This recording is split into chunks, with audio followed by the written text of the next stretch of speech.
Mga ka-Best Buys, ito ang ating Philking 10,000 diesel automatic generator. Gamitin natin yung kanyang ETS sa pagla-load test. Kunwari ay namatay yung kuryente kaya mabubuhay ng pusa yung ating generator. Ayan nga at may power na siya kaya pwede na natin gamitin yung ating loads. At sa pagtitesting nga ng ating load ay gagamitin natin yung ating welding machine. So hindi siya pangkaraniwan na ginagamit pan-testing. Ang kagandahan dito mga ka-Best Buys, mabigat kaagad yung ating load kaya naman makikita kaagad natin yung napakagandang performance ng isang generator. Ito nga sinet na natin yung ating inverter generator sa 254 amperes.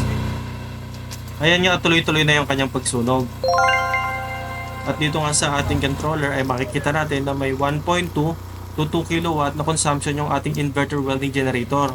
Kaya naman kung susumahin, kaya pala magpatakbo ng ating Philking 10,000 STRA ng tatlong inverter welding machines kung ganito lang yung nakukuha niyang power sa ating generator. Dahil nga may 7,000 watts rated power yung ating generator at samahan mo pa ng 195 diesel engine kung saan ito na yung pinakamataas na specification ng isang 10 kVA sa market. At dahil nga dyan ay makikita natin na hindi talaga tinipid ang bawat pyesa na inilagay sa generator na ito. Mga Best Buys, parang hindi naman pinapansin natin generator yung pag-welding natin, ano.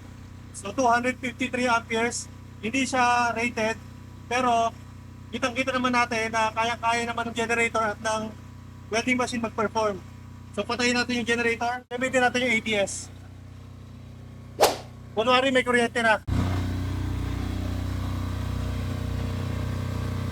At ngayon naman ay hintayin natin na kusang mag-turn off yung ating generator dahil nga bumalik na yung supply ng ating Meralco.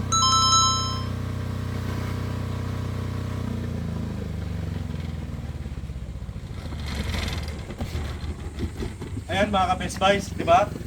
Napaka lupit talaga ng generator natin, lalo na itong Philking 10,000 STRA. Para sa inyong mga orders, comments, and suggestions, ay maaari kayo mag-text o tumawag sa aming cellphone number na mag-flash sa inyong screen. Bisitahin na aming Facebook, YouTube, and TikTok for more videos. Maraming salamat Ma'am Anel Gobway ng Taguig City para sa second time na purchase niyo ng Philking 10,000 STRA. Hindi naman yan uulit kung hindi maganda ang ating quality.